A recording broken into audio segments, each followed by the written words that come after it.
šachy, ty máš černou a já bílou. Ber to jako metaforu, mohl jsem vybrat jinou hru. Občas se potká černá dáma s bílým králem. Kolize jasná z toho vyplyne tím pádem. Vidím tě tenhle večer poprvý, ty taky, no to se občas asi už stává. V pravidlech nebylo nic o tom, co se stane, když domluví se obě strany, zmoknou zbraně.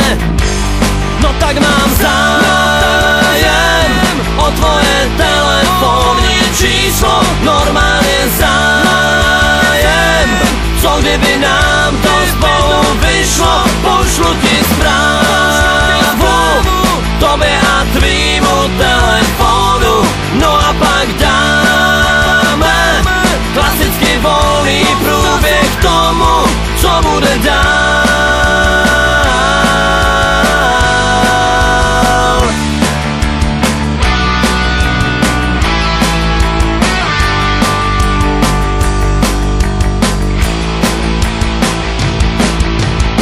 Hrajeme tuhle hru po kolikátý znova, kde v hlavní roli je vždy on a k tomu ona. Hrajeme další hru, už nevím její jméno, možná, že něco mezi mužem no a ženou. Jsme spolu tenhle večer poprvý, no dobrá, tak to se občas asi už stává. Dost bylo metafora, slov, co vedou nikam.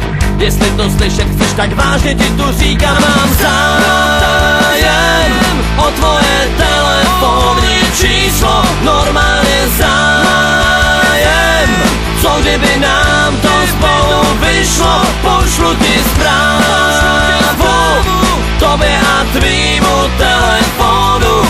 No a pak dáme klasicky volný průběh tomu, co bude dál.